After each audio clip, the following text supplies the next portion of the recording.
abakristo nimutizera Imana ngo mugumane izabahanyura, irabimenyereye guhanyura. None niba Imana ari papa wawe uwakureba asanga usa naso y'umuntu w'Imana, kwizera kwe kushize ako kanya hazamuka icyaha.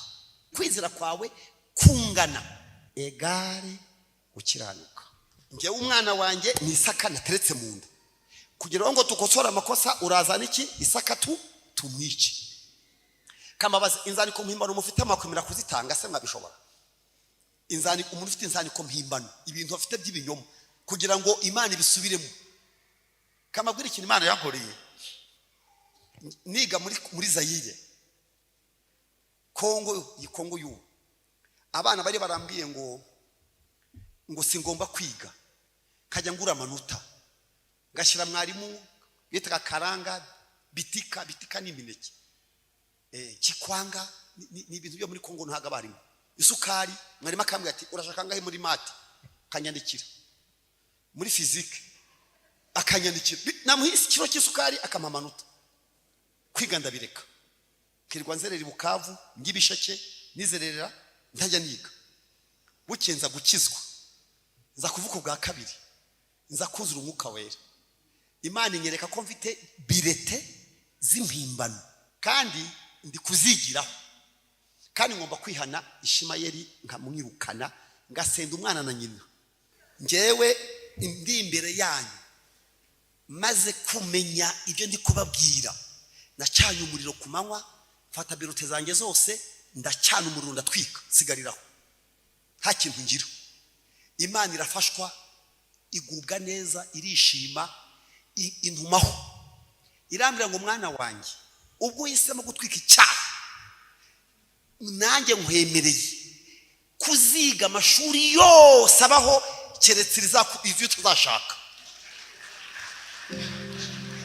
Iyo wirukanye icyaha mu buzima bwawe, haleluya, hari amasezerano yandi Imana izana. Kwizera ni nk'ikibuga Imana igushaho indege. Reka mabwire, mu Rwanda dufite ikibuga cy'Ikanombe, ikibuga cy'indege cy'Ikanombe, ariko ni gitoya. Kubera ko ikibuga ari gitoya bari gukora ikibuga cy'indege i Bugesera kinini. Ni ukuvuga ngo iyo wongereye kwizera uba wongereye ibyo Imana igiye gukora. Ibintu uvuga wahawe n'Imana si byo Imana igira, ahubwo ni wazanye bingana no kwizera kwawe. Kwizera kuruta gusenga. Ogira ngo usenge cyane, wasenga gace ukizera cyane. Niwe Imana yaguhaye sheke isinye irakubwira ngo uzuzaho ushyiraho ikiro cy'isukari n'amandazi. Imana uyirenganya yakugize iti inzu ufite ntingana n'Imana ishoboye, ingana no kwizera kwawe. Amen. Ya murakoze cyane. Uyu ni umwanya wa saa sita nyine, ni iteraniro rimara isaha imwe, ariko Yesu yabwiye intumwa ze bari Getsemani, yarababwiye ati ntimubashije kwihangana ngo mubane nanjye ni buri isaha imwe. Isaha imwe rero buriya yare mu buzima bwawe, isaha imwe yahindura imibereho yawe. Niyo mpamvu twarebye uyu mujyi wa Musanze dusanga ari umujyi w'ubukerarugendo urimo abantu benshi. Dushyiraho saa sita n'igice kugeza saa saba n'igice iteraniro rihoraho. Andi materaniro yose agomba kuba yashoje n'ibindi bikorwa bihabera. Iyo bwize saa sita dutangira amateraniro, kandi iyo turangije turataha. Ibyo tumaze kwiga tukajya kubishyira mu bikorwa. Tumaze iminsi tuganira kwizera, twasuza ku munsi w'ejo, ariko abo twabanye mwese kuva twatangira kuwa mbere, uyu ni umunsi wa kane, ikintu turi kuganiraho ni ukwizera. Hanyuma impamvu kwizera ari byo twahereyeho, tuzaganira n'ibindi byinshi, nuko fondation y'agakiza y'agakiza kacu ishingiye mu kwizera. Icya kabiri, umuntu abaho bingana nuko yizera. Noneho rero ariko mu buryo bw'umwuka byo by'umwihariko, ikintu gihuza umuntu n'Imana ni ukuyizera, nta kindi. Uyu mugozi muri kubona hano, ufite umugozi hano, ufite hari ikintu uri kuvana hariya ukijyana ahandi. Umugozi uhuza umuntu n'Imana ni ukuyizera, nta kindi gihuza umuntu n'Imana. Ni ukuvuga ngo uyu mugozi uwuciye ntabwo ngera kumva ibiva hariya. Kugira rero ngo ubane n'Imana mutagira ibyo mupfa, nuko uyizera. Navuze nsoma amagambo ari mu Baroma 11, ubwandiko rwandikiwe Abaroma cya 11 umurongo wa 19 kugeza 21. ndimo nerekana ko ikiguhuza n'Imana ari ukuyizera, iyo utayizeye muratandukana. Imana idekarara divorce, ubutane hagati y'umuntu wayo nayo bapfuye kutizera. Ngiye gusoma mu Baroma 11 umurongo waho wa 19 ngeze 21. Dore ukuntu handitse Abaroma, Rwanda rwandikira Abaroma 11 umurongo wa 19 ngeze 21 haranditse ngo abatarahagera ni mu Baroma 11 19 ngeze 21. Haravuga ngo ahari wavuga uti amashami yahanyuriwe kugira ngo nterweho. Amashami mbibutse ko itorero ari ishami byatewe ku Mana aho Isiraheli yari iteye. Imana yari ifite abisiraheli baza gushwana bapfuye kutayizera, ihita ibahanyura. Imaze kubahanyura iteraho itorero, iritera hahandi rya shami ryavuye. Uyu mwanditsi uvuze ibi rero ni Pawulo, aravuze ati ahari amashami yahwanyuriwe kugira ngo nterweho. Nge Emmanuel nteye aho abisiraheli bari bateye bakuweho no kutizera, none nanjye nteweho kubera kwizera. Mu Kinyarwanda bakavuga ngo inkoni ikubise mukeba bayirenze iki? Inkoni yakubise Isiraheli murayizi ni ukutizera. Dore ndi kubisoma muri Bibiliya yawe ni yanjye. Ahari wavuga uti amashami yahanyuriwe kugira ngo nderweho, umva 20 ni koko kutizera niko kwayahanyuje, none kwizera niko kuguteyeho. Wasiye ni muri kubyumva? Imana ni ishami, ngende igiti. Imana ni igiti, ngende ishami. Isiraheli ari iteye ku Mana nk'ishami, batizeye irahanyura, irajugunya, ijya gutwika. Irangije ihamagara abanyamahanga, twebwe iduteraho. Ariko hari akantu batubwiye abari gusoma, ntukibone. Ubwo n'abarokore babwirwa ntukibone. Ngo uvuga ngo ngo twebwe ngo turabarokore, ngo abisiraheli ngo bakoze ibyahi bakuraho, barakubwiye ati itonde ntukibone, ahubwo ugira gute? Utinye, kuko ubw'Imana itababariye amashami ya kavukire. Kavukire marayumva? Abantu b'umwimerere. Nawe nutizera ntizagira gute? Kavukire mwayumvise? Abisiraheli n'ubwoko bw'Imana, noneho bashwana nayo bapfuye kutayizera. Birangije iravuga ati ntuzirye, ntuzirate, ubwo itababariye amashami y'umwimerere ari original, wowe ukaza uri pirate bakaguteraho, n'utizera Imana izaguhanyura. Mwamwumvise abarokore muri hano? Iduhuje n'Imana ni iki? Imana izi guhanyura rero. Guhanyura bimenyereye, kuko irukanira bizi. Kandi Imana ukuntu iteye ishobora kwirukana itagira umusimbura. Imana ishobora kwirukana umuntu itarabona umusimbura, kazamushaka yitonze. Imana muri Edeni yirukanye Adamu na Eva nta musimbura ihari, ibwira abamarayika ati muharinde, irabirukana baragenda. Itagira iki umusi? Edeni mwumvise n'umuntu wayigiyemo, reka yaraharinze irabirukana. Abagore muri aho, hari igihe umukozi ubona kumereye nabi, kabuti ndabamwirukanye mbe nsabye nakonje, nzabasha kuninitonze. Ukirukana umukozi muri wo bitewe n'ingeso mbi. Abakristo nimutizera Imana ngo mugumane, izabahanyura, irabimenyereye. Menyereye guhanyura. Kiguhuza n'Imana no kuyizera. Yumwizera kandi yumwumvira, uyunyurwa na Yesu mukubaho.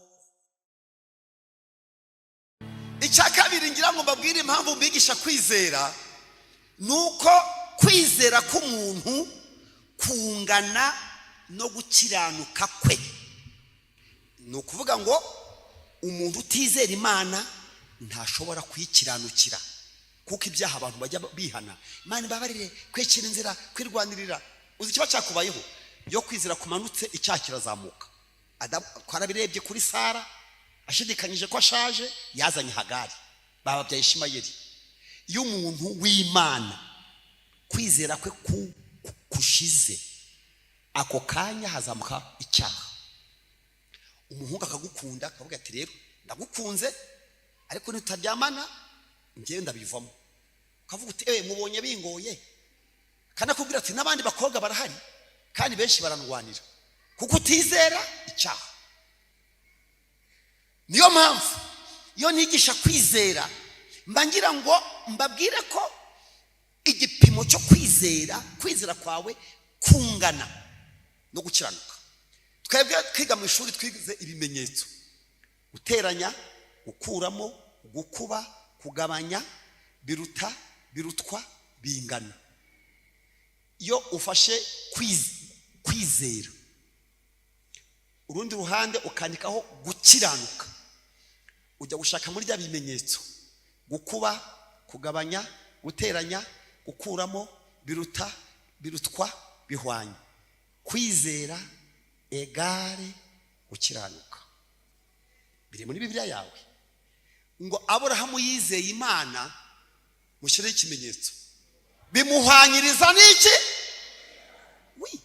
Iyo rero Aburahamu niyo muri kumuvuga, mumuvuga mutibutse urugendo yakoze, ngo mubuke ko yagendaga agwagwana. Ariko ikintu cyatumye Aburahamu atsindira igikombe cyo kwizera akaba sekuruza w'abizera nuko yakosoye amakosa. Yakosoye iki? Aya materaniro ugomba gukosora amakosa wakoze imyaka umaze ugendana n'Imana. Hano hari abantu bakoze ibyaha bicaye muri aya materaniro, bakaba ntibavuye mu itorero, ntibaguye, ntibabahagaritse, ariko mwakoze icyaha cyo kutizera mubyara Ishimayeli. Aburahamu amaze kubyara Ishimayeli, Imana yamubwiye ati uwo mwana n'umushugurikano, ni shuguri, warashuguritse. Dufite abantu bajya gukora za perimi, bagiye birwanira, bafite ibyaha. Noneho rero abaza Imana ati Mana wampa umwanya nkikosora.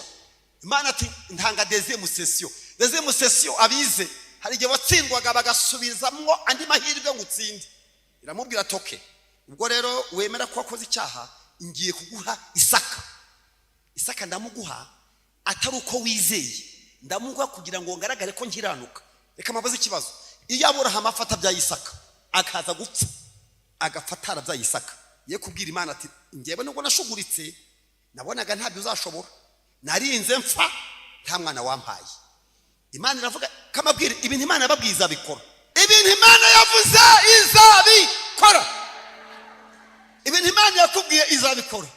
Mwami ibyo wavuze ubikurikirana ibihe k'igihumbi. Mwami ibyo wavuze ubikurikirana imyaka igihumbi ukabisohoza. Imana iyo utayizeye hari ibintu yavuze ihitamo yo kubikora itakurindiriye ko wizera.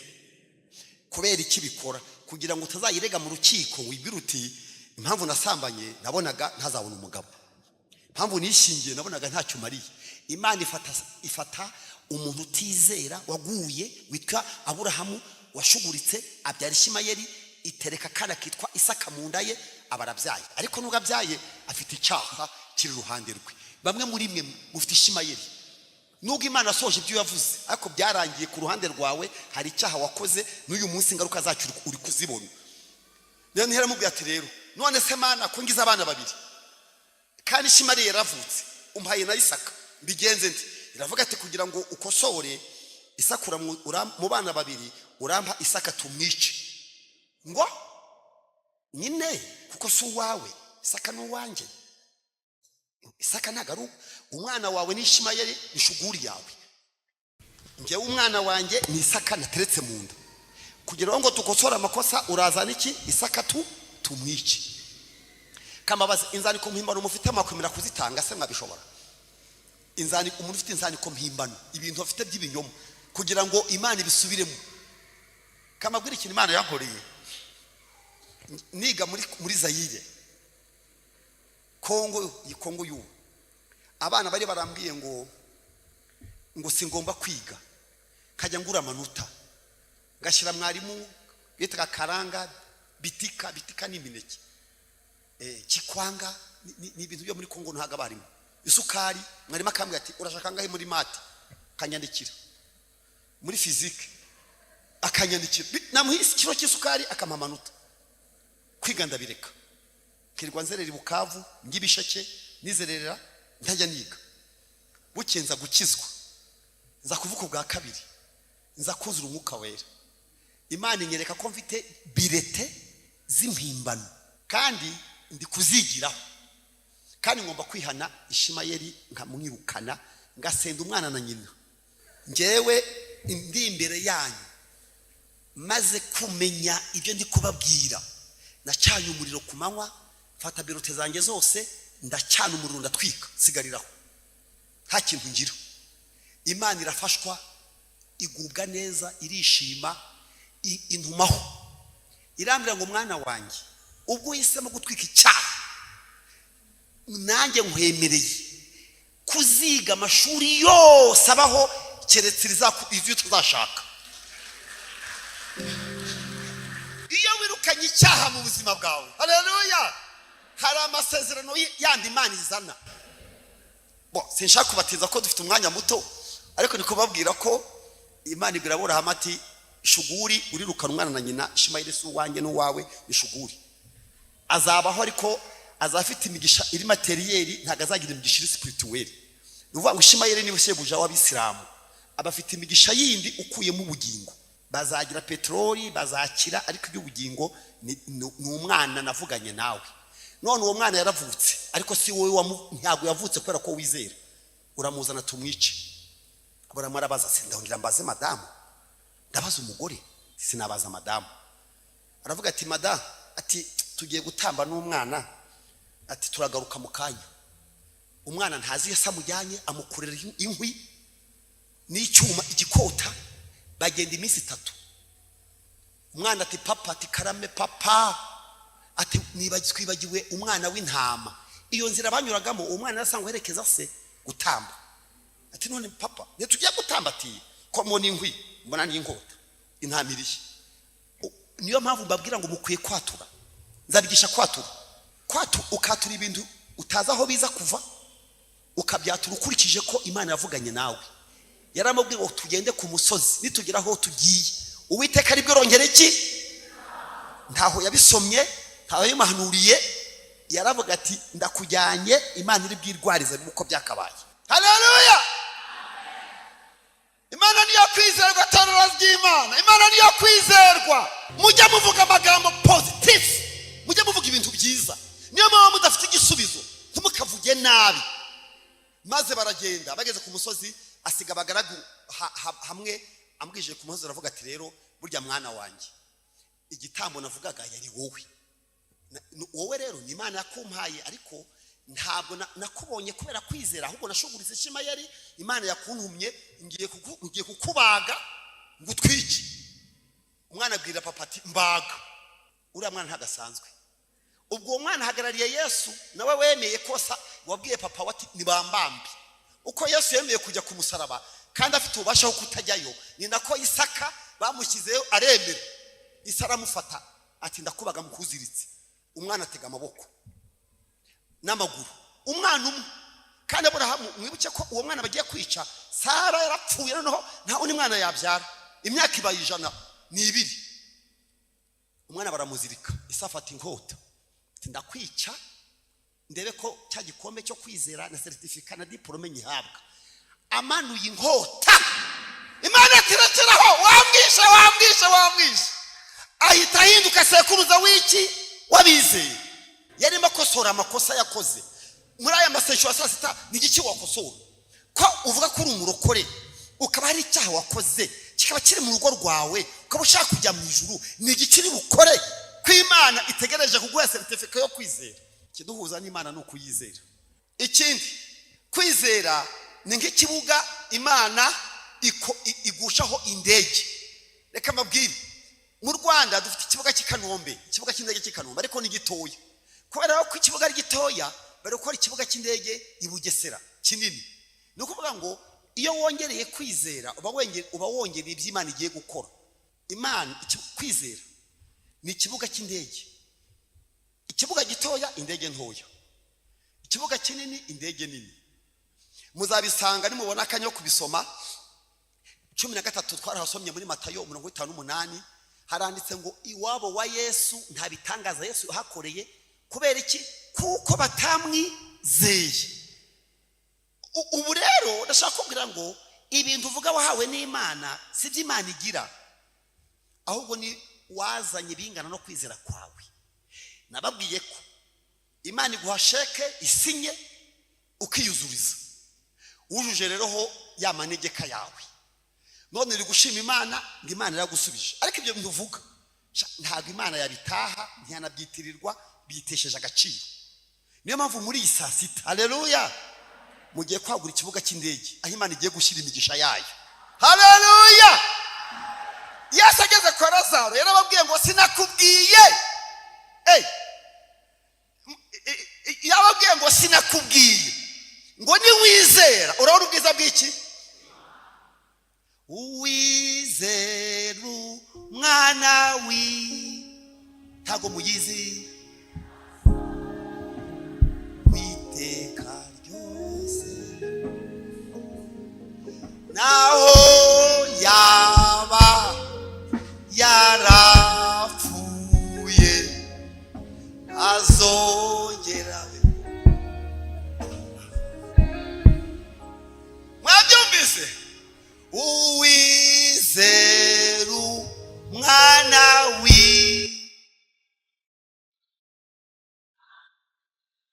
bahwiteka ryose naho yaba yarapfuye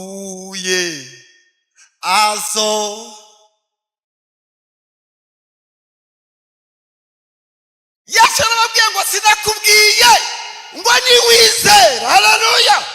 Urabona ubwiza bw'iki? Kwizera hari ikintu kuguha.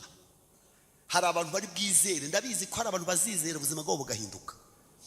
Hanyuma nkiri kuri ibyo, wibuke ko mfite kwizera kubiri nsigaje ngomba kubabwira. Kwizera kuruta gusenga. Yusomye Matayo 15:28, Matayo 15:28, Matayo 15:28. Kwizera kuruta gusenga. Ogira ngo usenge cyane, wasenga gace ukizera cyane.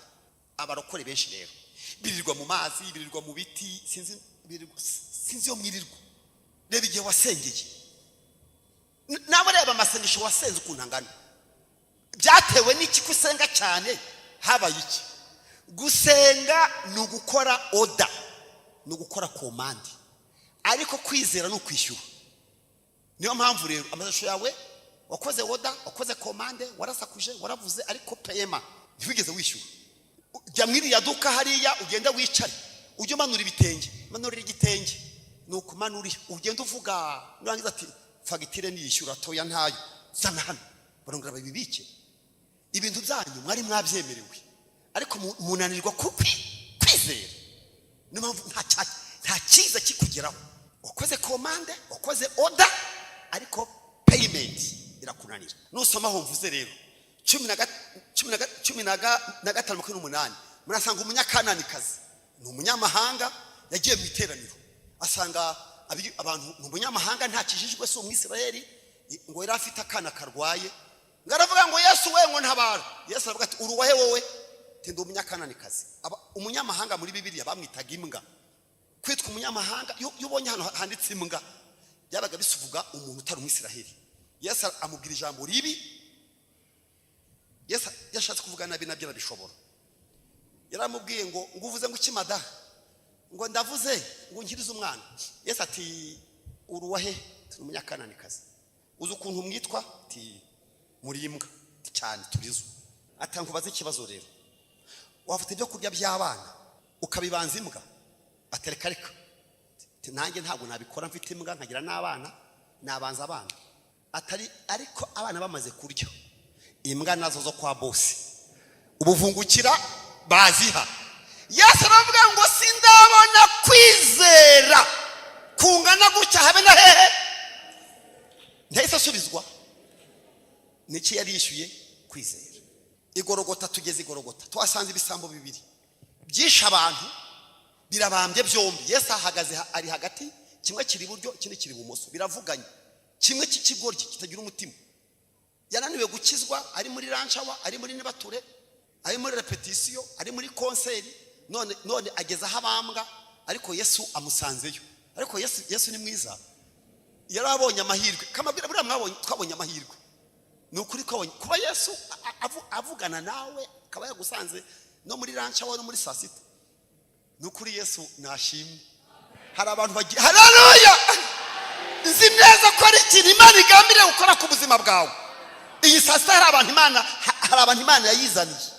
Hari abantu bazakirira muri sasita, hari abazahemukira muri sasita, hari abazagira ubugingo muri sasita. Haleluya.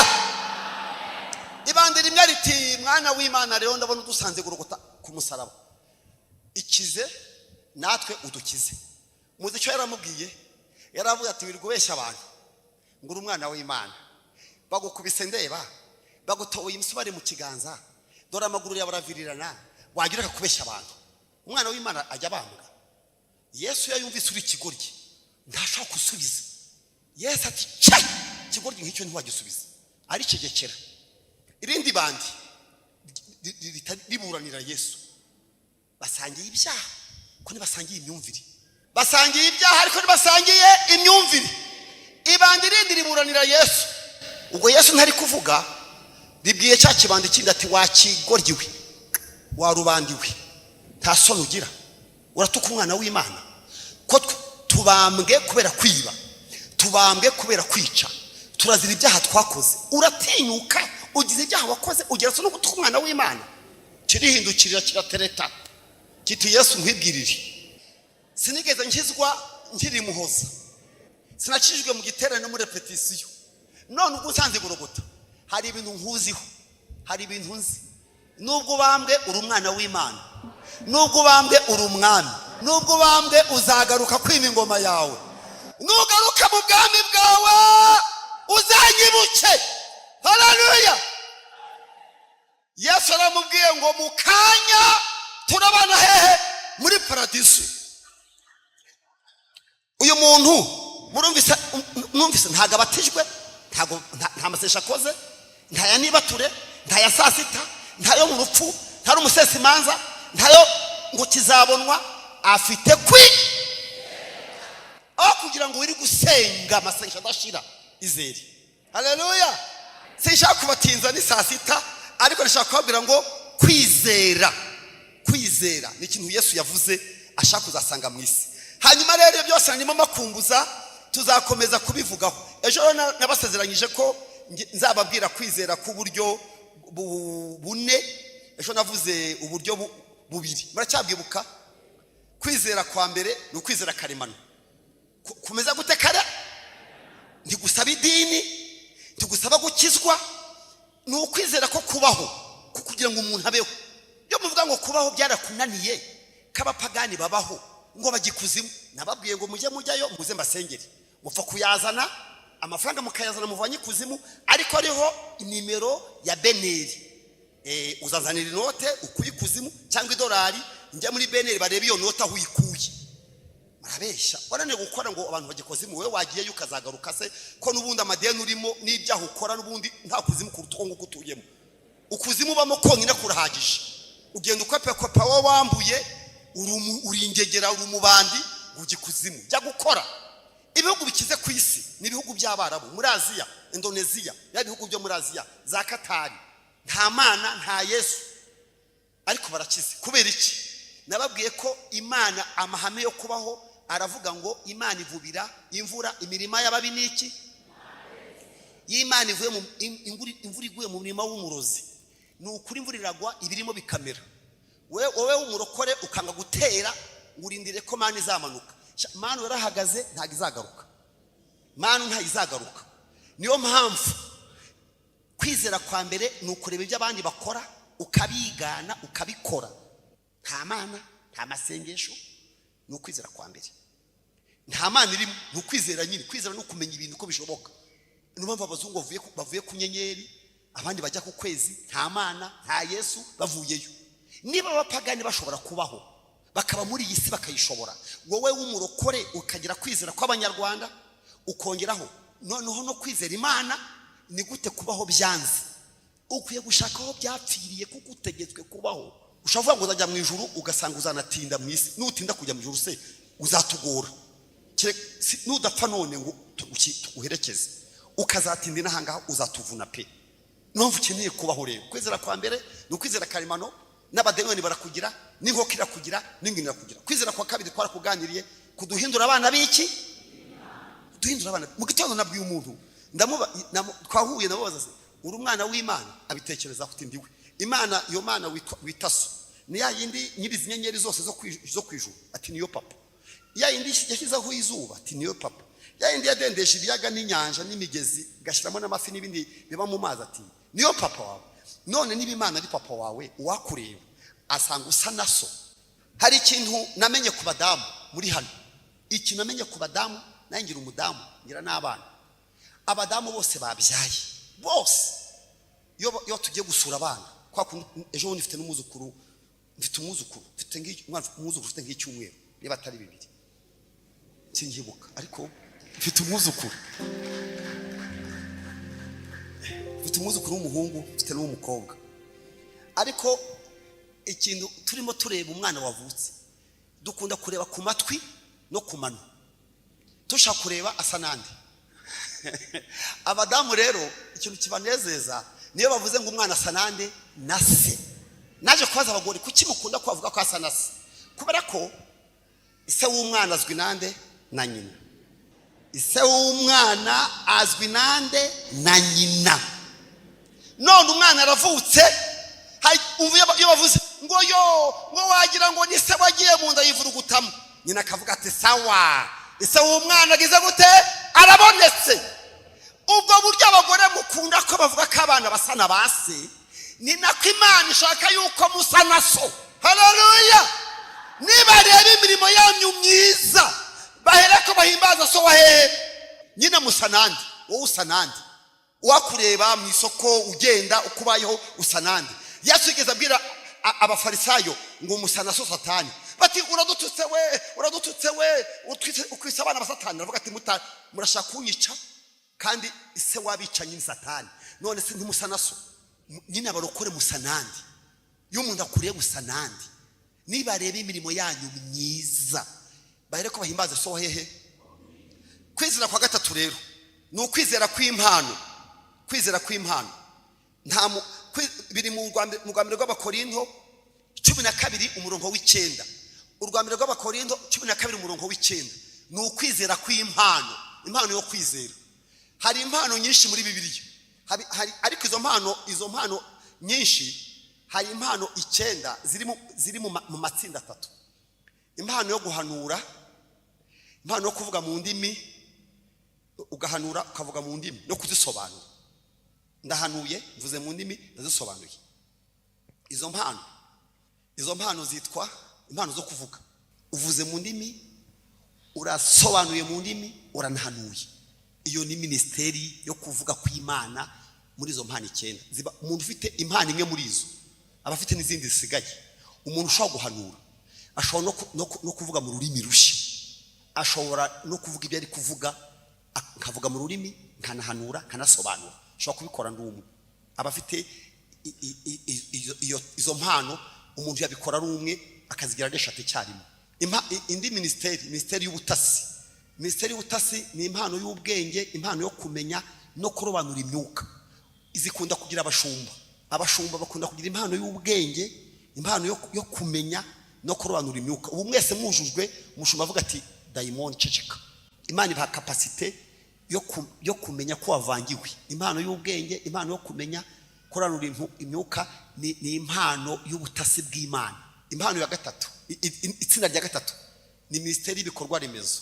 Ministeri impano yo kwizera, gukora ibitangaza no gukiza indwara. Iyo ufite kwizera, uba wasengera abantu bagakira indwara, hari ibitangaza byakoreka. Ngereyo njyo ndayigira, mfite impano yo kwizera. Ubwo nayiherewe rimwe no gukiza indwara, no kurukana abadayimoni, no gukora ibitangaza. Ndayifite. Ntayo nasabye, suko ngiranuka, Imana yarayimpaye. Hanyuma rero hakaba izindi impano eshanu za leadership.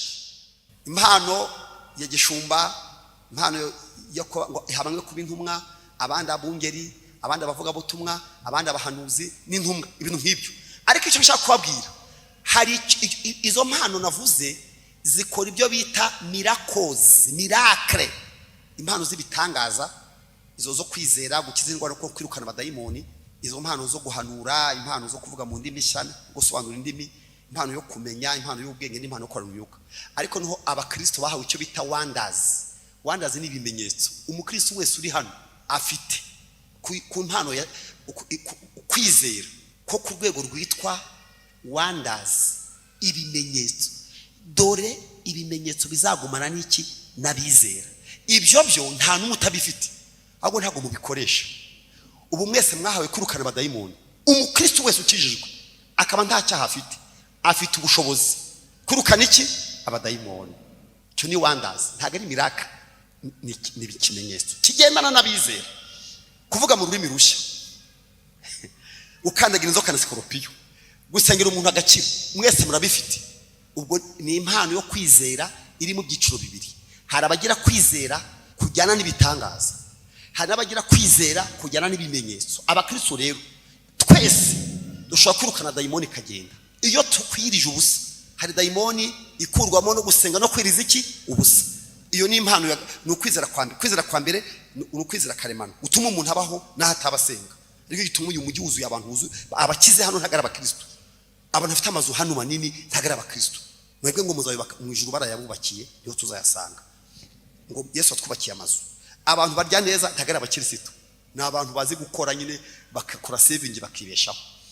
Hanyuma rero impano kwizera kwa kabiri ni ukwizera kuduhesha kuba abana b'Imana. Kwizera kwa gatatu ni ukwizera gutuma twirukana satani tukabasha guhangana n'abadayimoni tukabishobora. Kwizera kwa kane ari nako nifuza abantu mwese mutegetswe kugira, ni ukwizera kw'abakiranutsi. Kuri mu Baheburayo ibice 10 umurongo waho w'37. Abaheburayo ibice 10:37. Kwizera kwa Danieli ubari Babuloni akagambira kutiyanduza, aho niho wose usaba kugera kuri kane. Kwizera kwa mbere ni karemano na nyokora gufite naso. Kwizera kwa kabiri wabaye umwana w'Imana. Kwizera kwa gatatu ufite ibimenyetso bituma satana gutinya. Kwizera kwa kane ni ukwizera kw'abakiranutsi, ni ukwizera gutuma Danieli agambirira mu mutima we kutiyanduza naho yajya mu rwobo rw'intare. Ni ukwizera kwa Yosefu udasambana nubwo byari kwitwa amahirwe. Ni ukwizera gutuma ujya mu itanura wanze gupfuka bigirwamana. Ni ukwizera uri imbere y'icyo akavuga ati oya. Ni ukwizera kw'abakiranutsi. Haranditse rero ibice 10 mu Baheburayo ngo haracyasigaye igihe kigufi cyane, uzaza ntabwo azatinda, ariko umukiranutsi wanjye urumvise azabeshwaho n'iki no kwizera. Nyamara nasubira inyuma umutima wanjye ntabwo uzamwishimira. Iyo ni katire mu dimension rero, ntumukanga ngo wamukura mu kazi. Hari umudamu umwe wari muri katire mu dimension, n'ubuhamya yampaye muri kane. Abantu baba muri kane ntibajya babeshya, kareka ntibajya biba, ntabwo asaba ko babareba, nta muntu umureba. Yosefu yasambana na nyirabuja yari kumva ari buhabwe promotion mu kazi, ariko yaravuze ati umva madame, mu nshingano ufite wowe ntubamo, ufite umugabo wawe. Icya kabiri kandi ngemba muri kane nabasha nte gukora icyaha kingana gutya. Batise ko nta materaniro ahari, nta na repetition, nta na president, nta na pasiteri. Yaravuze ngo Uwiteka turagendana. Babahungu Meshake Saduraka n'Abedenego babacanye itanu bati murapfukamira igirwamana, bati ntabwo twipfukamira, Imana irabakiza. Reka bavuze ijambo ryiza, yaravuze ngo naho ibasha kudukiza. Umva ukuntu umuntu avuga, ibasha kudukiza cyangwa ntidukize, ariko ntidushobora gupfukamira ibigirwamana byande byawe. Uwo muntu abari muri kane kubwo nakazi bamwirukana gataha, azi kuvuga oya imbere y'icyaha. Ntabwo ari ukwizera kw'ibitangaza, so kwizera kw'impano, ni ukwizera gutuma Imana imusanga mu itanura bamuteretsemo. Ni ukwizera gutuma urwobo rw'intare wateretswemo Imana izifata ikazibumba umunwa. None wowe uba muri kangahe? Abantu benshi bitwa abana b'Imana ariko ntibajye bakiranuka. Bari mu mafaranga y'abandi bariba. sanga abantu batagira ukuri bafite ibinyoma murabesha mubeshera so ntago musa n'Imana murabana ba Satani nubona uri gukora ibyaha uzamenye kuri umwana wa Satani Yohana yaravuze ngo ukora icyaha ntago yamenye Imana ntiyanayibonye n'umwana wande wa Satani ariko muri aya materaniro turimo gusenga ya saa sita dukeneye ko uhinduka ukava kwizera kw'abanyarwanda kuzagutunga ugira imishinga ukomere ariko nutamenya Imana uzarimbuka kwizera kwa kabiri kuzaguhesha kuba umwana w'Imana ariko nanone umwana w'Imana w'umunyabwoba utazi se uzabaho mu maganya no mu gahinda ufite so w'umukire ariko upfe nabi kutazi so ikindi yo muri yo turi gushima Imana nibaze nk'umuntu ukeneye ikiro cy'isukari akajya kwiyiriza iminsi 3 asaba ikiro cy'isukari akaza avuga ati bene data mureke nshime ubaye ikise ati nkozi 3 imbikiro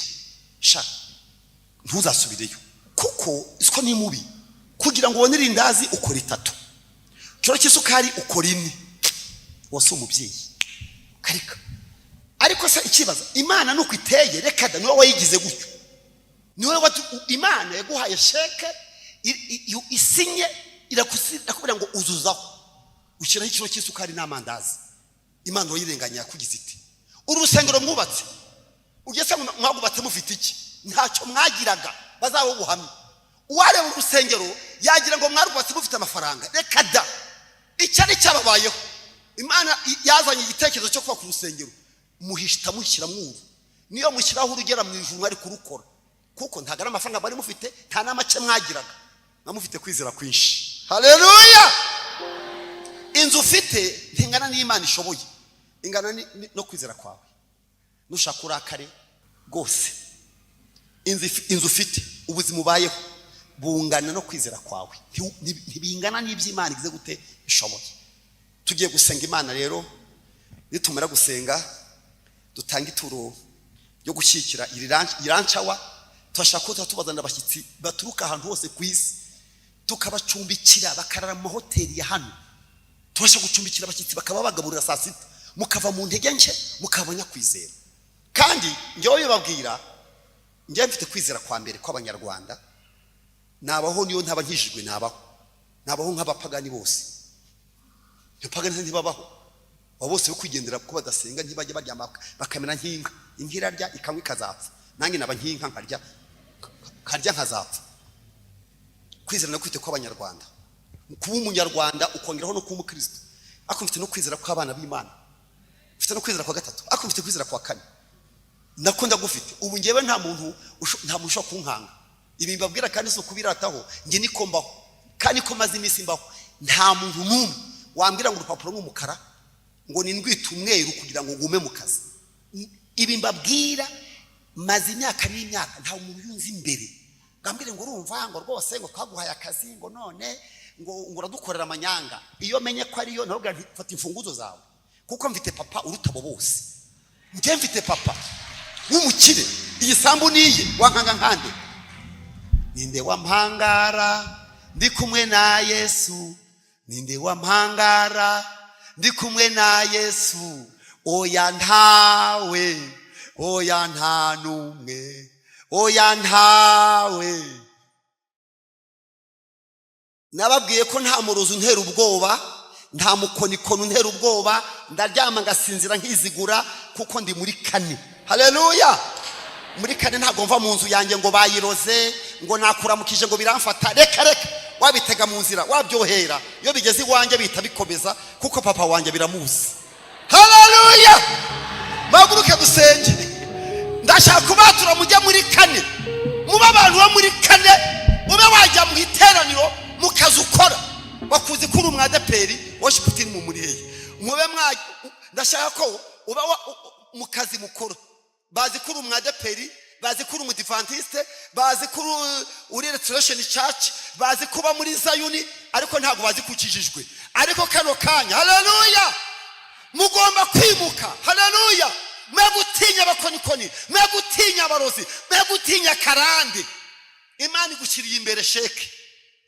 uwuzuzaho icyo ushaka Imana igushyiriye imbere yawe umuryango ukinguye Imana igushyiriye imbere yawe umuryango ukinguye Imana igukinguriye inzira Haleluya.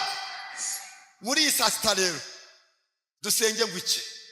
Murumva twabwira Imana ngo iki? Ni amagambo abiri. Ijambo rya mbere, itubabarire Ishimayeli wavutse. Ishimayeli mwamwumvise, ni icyaha wakoze kubera kuti se. Imana ikikubabarira iguhaye amahirwe ya kabiri, muremera tuyafate. Titukira abacu ngo twiyobore, ubyo dukora bitadukwiriye, hamagariwe ukora umurimo wiyadutumye hakiri kare. Nitukira abacu ngo twiyobore, ubyo dukora bitadukwiriye, hamagariwe ukora umurimo wiyadutumye hakiri kare. Nitukira abacu ngo twiyobore, ubyo dukora bitadukwiriye, hamagariwe ukora umurimo wiyadutumye hakiri kare. Umva icyo gusaba, umva icyo gusaba, n'umwuka w'ubwenge no guhishurirwa,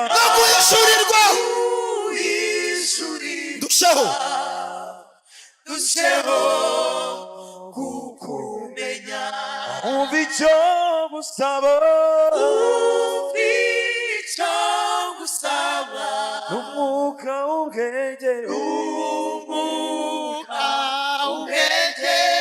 no guhishurirwa,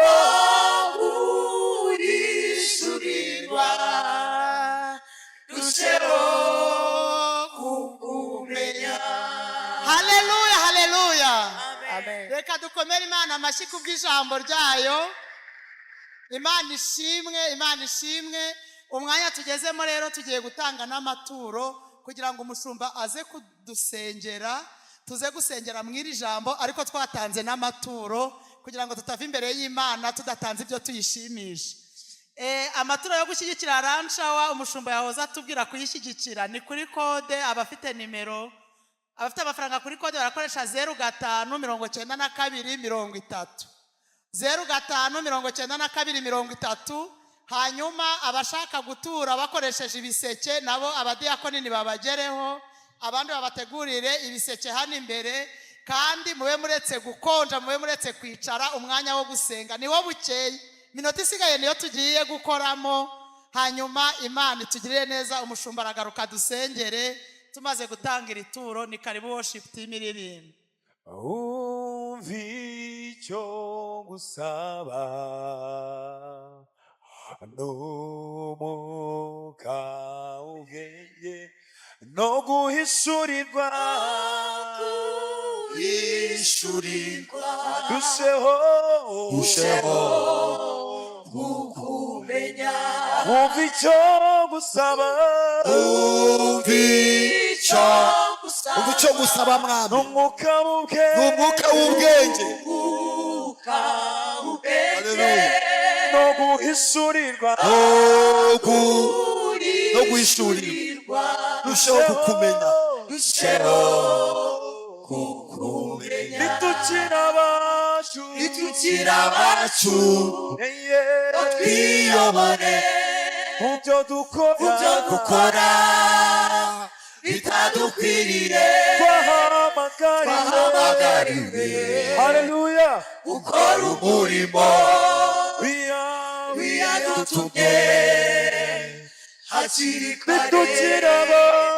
Nitukira abacu twiyobore, ubyo dukora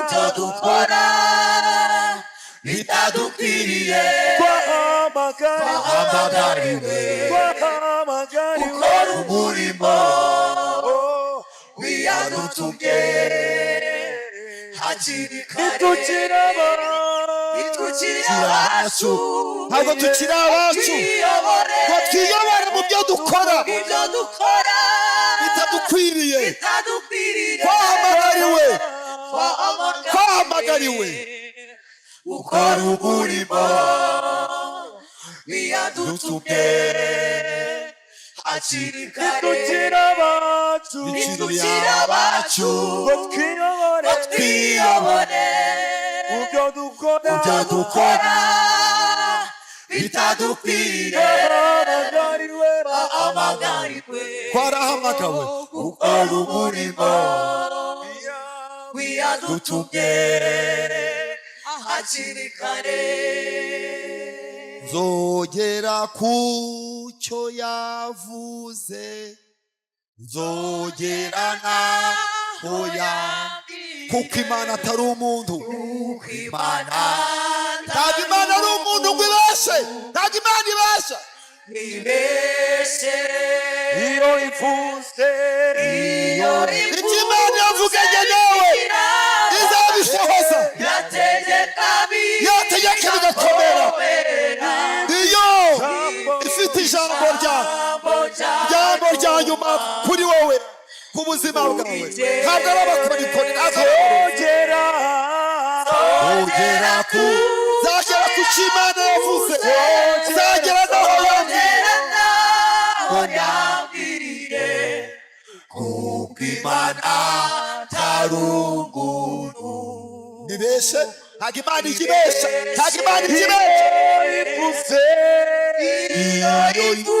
ivuze biraba yategeka bigakomera niyo ifite ijambo rya nyuma ku buzima bwawe ntabwo ari abamuturanye ntabwo ari abapfuye bagutera ubwoba iyo ivuze biraba yategeka bigakomera ifite ijambo rya nyuma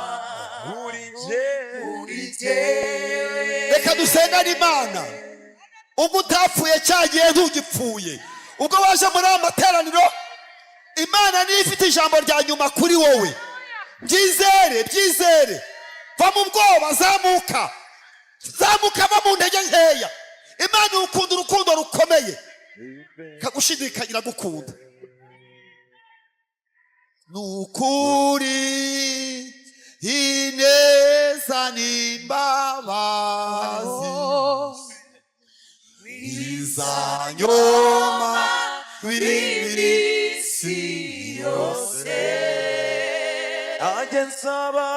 nanjye nsaba umunsi y'Uwiteka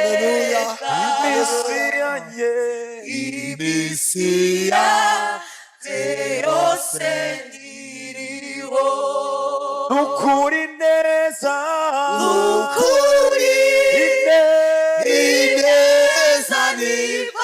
ineza n'imbabazi haleluya bizanyomaho nanjye nzaba mu nzu nanjye nzagaruka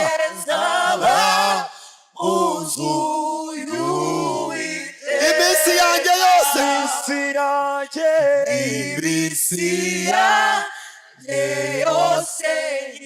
Mana turagushimiye ndagira ngo dusenge turagushimiye kuri aya manywa uri uwo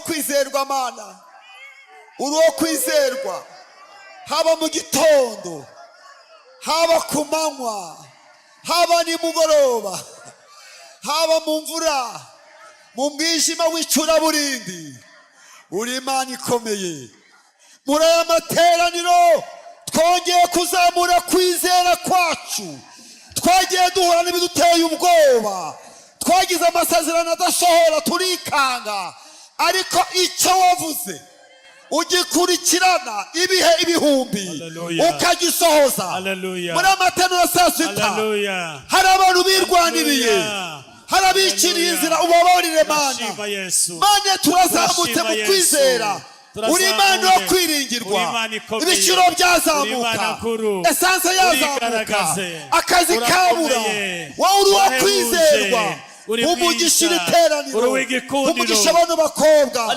umugisha abantu basore umugisha abantu bamama uri uwo kwizerwa uri uwo kwizerwa Mana ndagushimye muri saa sita ko bagiye kujya mu kazi ugendane nabo ko bagiye kujya mu ngo ugendane nabo abatabizi icyo baronka mu gitondo ubaho umugisha muri aya masaa sita hari ibigomba gukoreka indwara zigomba guhunga abadayimoni bagomba guhunga tugize kwizera kuduhesha kuba abana b'Imana tugiye gusengera ibintu binini ibintu bikubahisha bigaragaza Imana watuyeho umugisha ugendane wumve byizere birashoboka komeza izina ryawe Imana iragukunda urukundo rukomeye ubwo utapfuye uri mwiza uri w'igikundiro nta wundi mugabo nta wundi twabwira